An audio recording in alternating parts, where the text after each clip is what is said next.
ಎಲ್ಲಾ ನನ್ನ ಆತ್ಮ ಬಂಧುಗಳಿಗೂ ಹೃತ್ಪೂರ್ವಕ ವಂದನೆಗಳು. ಹಾಗೆ ಮೊದಲಿಗೆ ಬ್ರಹ್ಮರ್ಷಿ ಪಿತಾಮಹ ಪತ್ರಿಜಿ ಗುರುಗಳಿಗೂ, ಹಾಗೆ ಸ್ವರ್ಣಮಾಲಾ ಅಮ್ಮನವರಿಗೂ ಮತ್ತು ಮಹಾತರ ಬಾಬರವರಿಗೂ, ಮತ್ತೆ ನಮ್ಗೆ ಈ ವೇದಿಕೆಯನ್ನು ಕಲ್ಪಿಸಿಕೊಟ್ಟಿರುವ ಡಾಕ್ಟರ್ ರಂಗನಾಥ ಗುರುಜಿಯವರಿಗೂ, ಶ್ರೀಮತಿ ಲಕ್ಷ್ಮೀ ರಂಗನಾಥ್ ಅವರಿಗೂ ನನ್ನ ಹೃತ್ಪೂರ್ವಕ ವಂದನೆಗಳು. ಹಾಗೆಯೇ ಹಾಸ್ಟೆಲ್ ಮಾಸ್ಟರಿಗೆ ಮತ್ತು ಪ್ರಕೃತಿ ಮಾತೆಗೆ, ಭೂತಾಯಿಗೆ, ನನ್ನ ಗುರು ಹಿರಿಯರಿಗೆ, ನನಗೆ ಜನ್ಮ ಕೊಟ್ಟ ತಂದೆ ತಾಯಿಯರಿಗೂ ನಮಸ್ಕರಿಸುತ್ತಾ ಇವತ್ತಿನ ಟಾಪಿಕ್ನ ಬಗ್ಗೆ ಮಾತಾಡಲು ಇಚ್ಛಿಸುತ್ತೇನೆ ಮಾಸ್ಟರ್ಸ್. ಹಾಗೆಯೇ ಇಲ್ಲಿ ಝೂಮ್ ಅಲ್ಲಿರೋ ಎಲ್ಲ ನನ್ನ ಪ್ರೀತಿಯ ಬಂಧುಗಳಿಗೂ ನಮಸ್ಕರಿಸುತ್ತಾ ಇವತ್ತಿನ ಟಾಪಿಕ್ನ ಬಗ್ಗೆ ಮಾತಾಡುತ್ತೇನೆ. ನಾನು ಇವತ್ತು ಸಮಗ್ರ ಜೀವನ ಶೈಲಿಯಲ್ಲಿ ತೆಗೆದುಕೊಂಡಿರುವ ಟಾಪಿಕ್ ಏನಂದ್ರೆ ಪತ್ರಿಜಿಯವರ ದಿವ್ಯ ಸಂದೇಶ ಹಾಗೂ ಪಿರಮಿಡ್ಗಳ ಮಹತ್ವ. ಪತ್ರಿಜಿಯ ಇದು ಒಂದು ನನಗೆ ಧ್ಯಾನ ಕಸ್ತೂರಿಯನ್ನ ಮಾಸಪತ್ರಿಕೆಯಿಂದ ನಾನು ಆಯ್ದುಕೊಂಡಿದ್ದೀನಿ. ಪತ್ರಿಜಿಯವರು ಏನ್ ಹೇಳಿದ್ದಾರೆ ಅಂತ, ಅವರು ಸಂದೇಶಗಳು ಏನಂತ ನೋಡೋಣ, ಏನು ತಿಳಿಸಿದ್ದಾರೆ ಅಂತ. ಅವ್ರು ಹೇಳ್ತಾರೆ, ಧ್ಯಾನ ಒಂದೇ ಶರಣಂ, ರೂಪರಹಿತ, ನಾಮರಹಿತ, ತಂತ್ರರಹಿತ, ಮಂತ್ರರಹಿತವಾದದ್ದು, ಶಾಶ್ವತ ಸಹಿತವಾದದ್ದು ಈ ಆನಾಪಾನ ಸತಿ ಧ್ಯಾನ ಅಂತ ಪತ್ರಿಜಿಯವರು ತಿಳಿಸಿದ್ದಾರೆ. ಅವರು ಒಂದು ಕಿರು ಪರಿಚಯ ಮಾಡ್ಕೊಂಡಿದ್ದಾರೆ ಮಾಸ್ಟರ್ಸ್. ನಾನು ಜನಿಸಿದ್ದು ಹಿಂದೂ ಪೋಷಕರಲ್ಲಿ. 1947ರಲ್ಲಿ ಜನಿಸಿದೆ. 1950 1960ರವರೆಗೆ ನನ್ನ ಪ್ರಾಥಮಿಕ ಶಿಕ್ಷಣ ಶಕ್ಕರ್ ನಗರ್ ಬೋಧನ್ನಲ್ಲಿ ಮಾಡಿದೆ. BSc ಸಿಕಿಂದ್ರಾಬಾದ್ ವಿಜ್ಞಾನ ಕಾಲೇಜಿನಲ್ಲಿ ವಿದ್ಯಾಭ್ಯಾಸ ಮಾಡಿದೆ. ನಾನು TS ಚಂದ್ರಶೇಖರನ್ ಎಂಬ ಗುರುಗಳ ಬಳಿ ವೇಣುವಾದನ, ಕರ್ನಾಟಕ ಸಂಗೀತ ಕಲಿತೆ. 1974ರಲ್ಲಿ ಸ್ವರ್ಣಮಾಲಾ ಅವರೊಂದಿಗೆ ನನ್ನ ವಿವಾಹವಾಯಿತು. ಕೋರಮಂಡಲ್ ಫರ್ಟಿಲೈಸರ್ ಕರ್ನೂಲ್ ಬ್ರಾಂಚ್ನಲ್ಲಿ 1975ರಲ್ಲಿ ಉದ್ಯೋಗ ದೊರೆಯಿತು. ನನಗೆ ಶ್ರೀಪಾದ ಪಿನಾಕಪಾಣಿಯವರ ಪರಿಚಯವಾಯಿತು. ಅವರು ದೊಡ್ಡ ಸಂಗೀತಗಾರರು. ಅವರ ಬಳಿ ನಾನು ಕರ್ನಾಟಕ ಸಂಗೀತದ ಅಭ್ಯಾಸ ಮಾಡಲು ಶಿಷ್ಯನಾದೆ. 1979ರಲ್ಲಿ ಕಾರು ಅಪಘಾತವಾಗಿ ನನ್ನ ಜೀವನ ಉನ್ನತ ತಿರುವು ತೆಗೆದುಕೊಂಡಿತು. ನಮ್ಮ ಕಾರು ರಸ್ತೆಯಲ್ಲಿ ಹೋಗುತ್ತಿದ್ದಾಗ 3 ಬಾರಿ ಉರುಳಿತು. ಅದು ನನ್ನ ಗುರಿಯನ್ನು ಬದಲಾಯಿಸಿ ಇಡೀ ವಿಶ್ವಕ್ಕೆ ಧ್ಯಾನವನ್ನು ಕಲಿಸುವಂತೆ ಮಾಡಿತು. 1979ರಲ್ಲಿ ನಾನು ರಾಮಚನ್ನಾರೆಡ್ಡಿಯವರಿಂದ ಧ್ಯಾನ ಕಲಿತದ್ದು. ಅವರು ರಾಮಚನ್ನಾರೆಡ್ಡಿಯವರಿಂದ ಧ್ಯಾನ ಕಲಿತಿದ್ದಂತೆ ಮಾಸ್ಟರ್ಸ್ 1990ರಲ್ಲಿ ಕರ್ನೂಲ್ ಪಿರಮಿಡ್ ಸ್ಪಿರಿಚುವಲ್ ಸೊಸೈಟಿ ಜನಿಸಲು ಕಾರಣವಾಯಿತು. PSSM ಬುದ್ಧನ ಉನ್ನತ ಆಶಯ. ನಿನ್ನ ಗುರಿ ಬುದ್ಧನಾಗುವ ಮಾರ್ಗದಲ್ಲಿ ಇರಬೇಕು. ನಾನು ಓದಿದ ಸಾವಿರಾರು ಪುಸ್ತಕಗಳ ಜ್ಞಾನವೇ PSSMದ ಆರಂಭಕ್ಕೆ ಮೂಲವಾಗಿದೆ. ಇದೇ ನಾನು ದೇಶ ವಿದೇಶಗಳಲ್ಲಿ ಧ್ಯಾನ ಪ್ರಚಾರ ಮಾಡಲು ಪ್ರೇರಣೆ ನೀಡಿದ್ದು. ಪ್ರಾಣಾಯಾಮಂ ಪ್ರತ್ಯಾಹಾರಂ ನಿತ್ಯಾನಿತ್ಯ ವಿವೇಕ ವಿಚಾರಂ ಚಾಪ್ಯ ಸಮೇತ ಸಮಾಧಿ ವಿಧಾನಂ ಕುರುವಧಾನಂ ಮಹದವಧಾನಂ. ಎಷ್ಟೋ ಜನ ಆಚಾರ್ಯರ ಸಾಂಗತ್ಯ ದೊರೆಯಿತು. ಬಹಳಷ್ಟು ಸಜ್ಜನರ ಸಾಂಗತ್ಯ ದೊರೆತು ಧ್ಯಾನ ಅಭ್ಯಾಸ ಪ್ರಚಾರ ನಡೆದಿದೆ. ಸಂಗೀತ ಧ್ಯಾನ ನಡೆಯುತ್ತಿದೆ. 2019ರಲ್ಲಿ ಪಿರಮಿಡ್ ಮೆಡಿಟೇಷನ್ ಚಾನಲ್ ಜನಿಸಿತು. ಅದು ನಮ್ಮ ಕನಸುಗಳನ್ನು ಸಾಕಾರಗೊಳಿಸುತ್ತಿದೆ. ಧ್ಯಾನ ಪ್ರಚಾರ ಅತ್ಯಂತ ವೇಗವಾಗಿ ನಡೆದಿರುವುದು ಈ ತಂತ್ರಜ್ಞಾನಗಳಿಂದಲೇ. PSSMನಲ್ಲಿ ಹಠಯೋಗ ಪ್ರಾಣಾಯಾಮವಲ್ಲ, ರಾಜಯೋಗ ಪ್ರಾಣಾಯಾಮ ಇಲ್ಲ. PSSM ಆಂದೋಲನವೇ ಒಂದು ಸುವರ್ಣಲೋಕ. ಇಲ್ಲಿರುವ ಧ್ಯಾನಿಗಳೆಲ್ಲರೂ ಯೋಗಿಗಳೇ ಅಂತ ಪತ್ರಿಜಿಸರು ಹೇಳ್ತಾರೆ ಮಾಸ್ಟರ್ಸ್. ಗುರುವಿನ ಸೇವೆ ಮಾಡಿದರೆ ಆಗ ಉಪದೇಶಿತೆ ಜ್ಞಾನಂ, ನಿನಗೆ ಅವರು ಜ್ಞಾನವನ್ನು ಉಪದೇಶಿಸುತ್ತಾರೆ. ಜ್ಞಾನಿನಃ ಜ್ಞಾನಿಗಳು, ತತ್ವದರ್ಶಿನಃ ತತ್ವವನ್ನು ದರ್ಶಿಸಿದವರು. ತತ್ವಜ್ಞಾನಿಗಳು ಉಪದೇಶಿಸುತ್ತಾರೆ. ಯಾವಾಗ ಉಪದೇಶಿಸುತ್ತಾರೆ? ನೀನು ಅವರಿಗೆ ಸಾಷ್ಟಾಂಗ ನಮಸ್ಕಾರ ಮಾಡಿದರೆ, ಸೇವೆ ಮಾಡಿದರೆ. ಸಾಷ್ಟಾಂಗ ನಮಸ್ಕಾರ ಎಂದರೆ 8 ಅಂಗಗಳೊಂದಿಗೆ ನಮಸ್ಕಾರ ಮಾಡುವುದು. ಆ 8 ಅಂಗಗಳು 2 ಕಾಲು, 2 ಕೈಗಳು, 1 ತಲೆ, ಮನಸ್ಸು, ಬುದ್ಧಿ, ಇಷ್ಟೆಲ್ಲ ಸೇರಿದರೆ ಅಷ್ಟಾಂಗಗಳು. ಯೋಗಿಗಳಲ್ಲಿ ಸರಿಯಾದ ಪ್ರಶ್ನೆಗಳನ್ನು ನಾವು ಕೇಳಬೇಕು. ಸ್ವಾಮೀಜಿ ನನಗೆ ಸತ್ಯ ಮಾರ್ಗವನ್ನು ಹೇಳಿ ಮೋ ಮೋಕ್ಷ ಮಾರ್ಗವನ್ನು, ದುಃಖ ನಿವಾರಣಾ ಮಾರ್ಗವನ್ನು ತಿಳಿಸಿ ಎಂದು ನಾವು ಕೇಳಬೇಕು. ಆಗ ಅವರು ನಿನ್ನ ಸೇವೆಗೆ ಪ್ರಸನ್ನರಾಗಿ ನಿನಗೆ ಜ್ಞಾನವನ್ನು ಬೋಧಿಸುತ್ತಾರೆ, ಧ್ಯಾನ ವಿಧಾನವನ್ನು ಬೋಧಿಸುತ್ತಾರೆ. ಅದಕ್ಕಾಗಿ ಸಜ್ಜನ ಸಾಂಗತ್ಯ ಅಭ್ಯಾಸ ಮಾಡಿಕೊಳ್ಳಬೇಕು. ಅಭ್ಯಾಸದಲ್ಲಿ ಸಜ್ಜನ ಸಾಂಗತ್ಯ ಬರುತ್ತದೆ. ನಿನಗೆ ಸಜ್ಜನ ಸಾಂಗತ್ಯ ಬೇಕೆಂದರೆ ಯೋಗಿಯ ಆತ್ಮಕಥೆ ಓದು. ಯೋಗಾನಂದ ಪರಮಹಂಸರ ಅದ್ಭುತ ಪುಸ್ತಕವನ್ನು. ಆಗ ನಿನಗೆ ಆಸಕ್ತಿ ಮೂಡುತ್ತದೆ, ಜ್ಞಾನ ಪಿಪಾಸು ಆಗುವೆ. ಮತ್ತಷ್ಟು ಮಾಹಿತಿಗೆ ಸ್ವಾಮಿ ರಾಮರವರು ಹಿಮಾಲಯ ಯೋಗಿಗಳು ಈ ಪುಸ್ತಕವನ್ನು ಓದು. ಅವರ ಅನುಭವಗಳನ್ನು ಓದಿದರೆ ಸಾಕು. ನೀವು ಹಿಮಾಲಯಗಳಿಗೆ ಹೋಗಬೇಕಾಗಿಲ್ಲ. ಕಠೋಪನಿಷತ್ತು ಓದಬೇಕು, ನಚಿಕೇತನ ಬಗ್ಗೆ ತಿಳಿಯಬೇಕು. PSSM 2ನೆಯ ಉನ್ನತ ಸಿದ್ಧಾಂತವೇನೆಂದರೆ ಸ್ವ ಅಧ್ಯಾಯ. ನಾನು ಎಲ್ಲಾ ಆಧ್ಯಾತ್ಮಿಕ ಗ್ರಂಥಗಳನ್ನು ಓದಿದ್ದೇನೆ. ಎಷ್ಟೋ ಜನ ಯೋಗಿಗಳ ಪುಸ್ತಕಗಳಿವೆ, ಅವರ ಜ್ಞಾನವನ್ನು ಪಡೆದಿದ್ದೇನೆ. ಹೀಗೆ ಎಷ್ಟೋ ಉನ್ನತವಾದ ಜ್ಞಾನವನ್ನು, ಸತ್ಯವನ್ನು PSMನಲ್ಲಿ ಅಳವಡಿಸಿಕೊಳ್ಳಲಾಗಿದೆ. Osho, Lobsang, Rampa, Castaneda, Jean Robert, Annie Besant, Linda Goodman, Deepak Chopra, Sylvia Browne, Torkom, Saraydarian, Yogananda Paramahansa, ಹೀಗೆ ಎಲ್ಲಾ ಗ್ರೇಟ್ ಮಾಸ್ಟರ್ಗಳ ಉನ್ನತ ಸಂಶೋಧನಾ ತತ್ವಗಳನ್ನು ತಿಳಿದುಕೊಳ್ಳಬೇಕು. ಹೀಗೆ ಪ್ರತಿಯೊಬ್ಬ ಗ್ರೇಟ್ ಮಾಸ್ಟರ್ಗಳ ಸಂದೇಶಾಮೃತವನ್ನು PSSM 2ನೆಯ ಸಿದ್ಧಾಂತವನ್ನಾಗಿ ತೆಗೆದುಕೊಳ್ಳಲಾಗಿದೆ.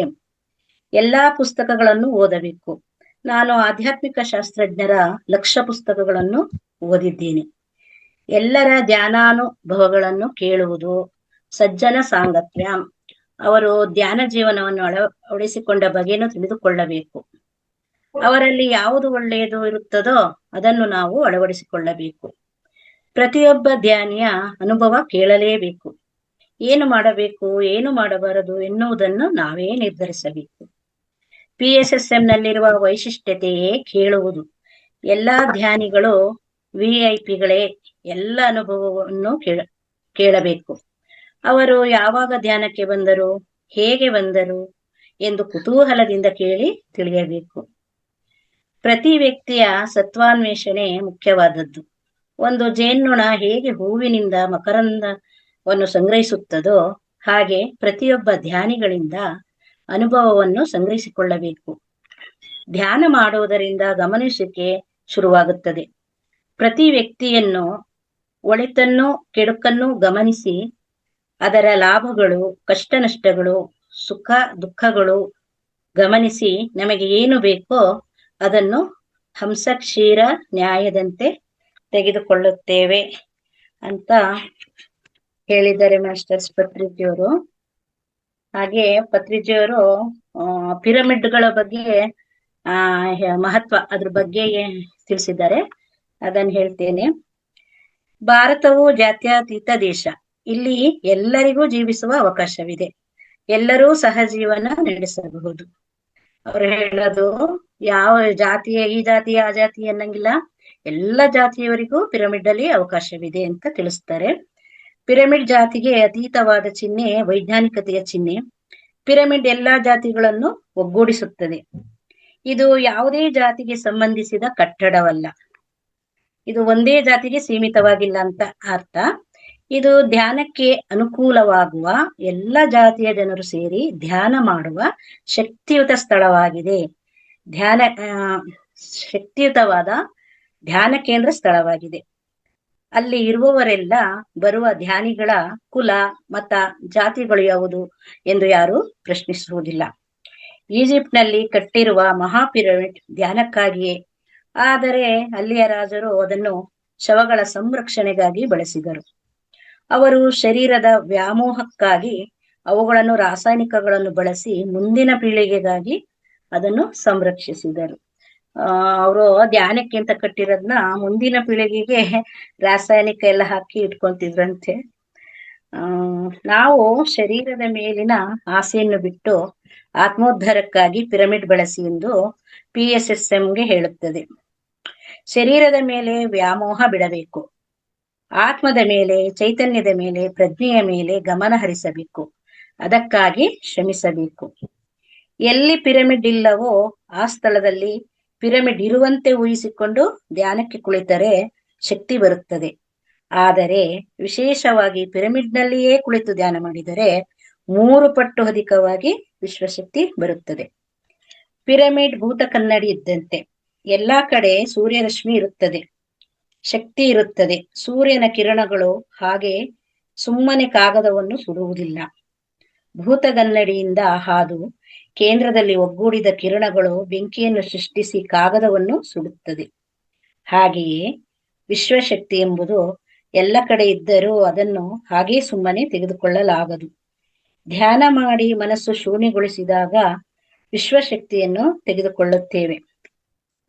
ವಿಶ್ವಶಕ್ತಿಯು ಸೂರ್ಯ ಶಕ್ತಿಯಿಂದ ಬಂದಿರುವುದೇ ಆಗಿದೆ. ಎಲ್ಲಾ ಶಕ್ತಿಗೂ ಮೂಲ ವಿಶ್ವಶಕ್ತಿ. ಅದು ಎಲ್ಲೆಡೆಯೂ ಇದೆ. ಅದನ್ನು ಒಂದು ಕಡೆ ಕೇಂದ್ರೀಕರಿಸುವ ಅತ್ಯದ್ಭುತ ಕಟ್ಟಡವೇ ಪಿರಮಿಡ್. ಪಿರಮಿಡ್ನಲ್ಲಿ 2 ಪದಗಳಿವೆ, ಪೈರಾ ಆಮಿಡ್. ಪಿರಮಿಡ್, ಪೈರಾ ಮತ್ತೆ ಆಮಿಡ್. ಪಿರಮಿಡ್, ಪೈರಾ ಎಂದರೆ ಅಗ್ನಿ, ಆಮಿಡ್ ಎಂದರೆ ಮಧ್ಯೆ. ಅಗ್ನಿಯ ಮಧ್ಯೆ ಕುಳಿತುಕೊಳ್ಳಬೇಕು, ಆಗ ಪಿರಮಿಡ್ ಶಕ್ತಿಯು ನಿಮಗೆ ರವಾನೆಯಾಗುತ್ತದೆ. ಭೂತ ಕನ್ನಡಿಯನ್ನು ಕಾಗದದ ಮಧ್ಯೆ ಹಿಡಿದರೆ ಅದು ಸುಡುತ್ತದೆ, ಪಕ್ಕಕ್ಕೆ ಸರಿಸಿದರೆ ಸುಡುವುದಿಲ್ಲ. ದಹನ ಪ್ರಕ್ರಿಯೆ ನೇರವಾಗಿರಬೇಕು.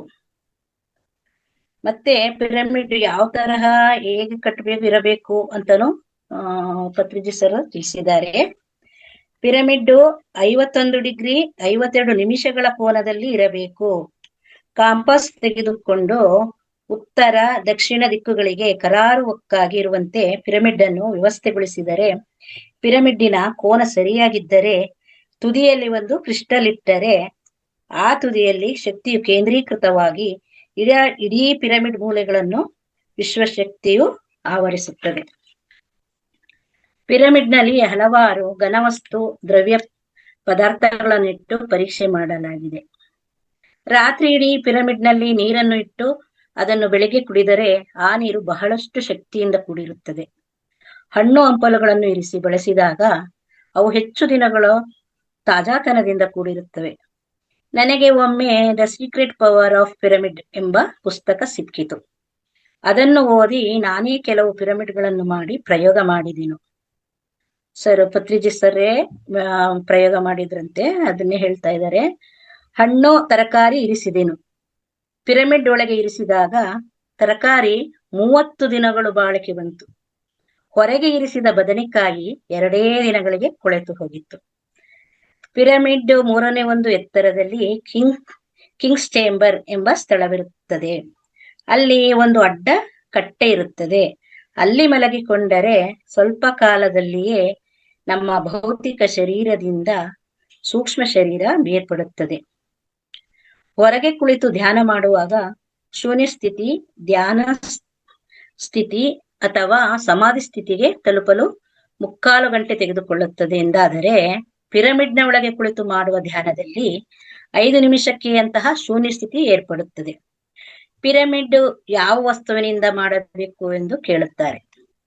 ಯಾವ ವಸ್ತುವಾದರೂ ಸರಿಯೇ, ಆದರೆ ಅದರ ಕೋನ ಮಾತ್ರ 51 ಡಿಗ್ರಿ 52 ನಿಮಿಷಕ್ಕೆ ಸರಿಯಾಗಿ ಇರಬೇಕು.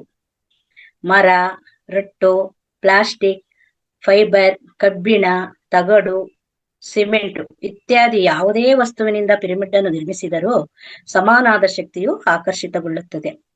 ಮೇಲೆ ಯಾವುದಾದರೂ ಸ್ಫಟಿಕ ಶಿಲೆಯನ್ನು ಇರಿಸಿದರೆ ತುಂಬಾ ಒಳ್ಳೆಯದು. ತುದಿಯಲ್ಲಿ ಇರಿಸಿದ ಅಂತಹ ಸ್ಫಟಿಕ ಶಿಲೆಯು ಮತ್ತಷ್ಟು ಶಕ್ತಿಯನ್ನು ಪಿರಮಿಡ್ಡಿನ ಒಳಗೆ ಒಟ್ಟುಗೂಡಿಸುತ್ತದೆ. ಧ್ಯಾನದಲ್ಲಿ ಕುಳಿತು ಸೂಕ್ಷ್ಮ ಶರೀರಯಾನದ ಮೂಲಕ ಬೇರೆ ಲೋಕಗಳಿಗೆ ಹೋದರೆ ಅಲ್ಲಿ ಬೃಹದಾಕಾರದ ಅತ್ಯದ್ಭುತ ಪಿರಮಿಡ್ಗಳು ಕಾಣಿಸುತ್ತವೆ. ಅವೆಲ್ಲವೂ ಕ್ರಿಸ್ಟಲ್ಗಳಿಂದ ಕೂಡಿರುವ ಸ್ವಯಂ ಏರ್ಪಾಡಾಗಿರುವ ಪಿರಮಿಡ್ಗಳಾಗಿರುತ್ತವೆ. ಹೀಗೆ ಪತ್ರಿಜಿ ಸರ್ ಪಿರಮಿಡ್ ಬಗ್ಗೆ ಹೇಳಿದ್ದಾರೆ. ಪಿರಮಿಡ್ ಕೆಳಗೆ ಧ್ಯಾನ ಮಾಡಿದ್ರೆ ಎಷ್ಟು ಉಪಯೋಗ ಆಗುತ್ತೆ ಅಂತೆಲ್ಲ ತಿಳಿಸಿದ್ದಾರೆ ಮಾಸ್ಟರ್ಸ್. ಹಾಗೆ ಇನ್ನೊಂದು, ಮನಸ್ಸಿನಿಂದ ಪದಾರ್ಥದ ಕಡೆಗೆ, ಪದಾರ್ಥ, ಚೈತನ್ಯ, ಆಲೋಚನೆ, ಪ್ರಜ್ಞೆ, ಇದ್ರ ಬಗ್ಗೆ ಏನ್ ಹೇಳಿದ್ದಾರೆ ಕೇಳೋಣ. ಟೈಮ್ ಇದೆಯಾ ಮೇಡಮ್? ಹೇಳಿ ಮೇಡಮ್. ಹ್ಮ್. ಹೇಳಿ ಮೇಡಮ್. ಪದಾರ್ಥ. Okay ma'am, thank you. ಪದಾರ್ಥ, ಚೈತನ್ಯ, ಆಲೋಚನೆ ಮತ್ತು ಪ್ರಜ್ಞೆ ಎಂಬ 4 ಅಂಶಗಳು ತುಂಬಾ ಮುಖ್ಯವಾದವು.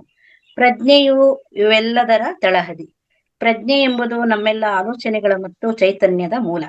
ಪ್ರಜ್ಞೆಯು ಪದಾರ್ಥ ಮತ್ತು ಆಲೋಚನೆಗಳನ್ನು ಹುಟ್ಟುಹಾಕುತ್ತದೆ.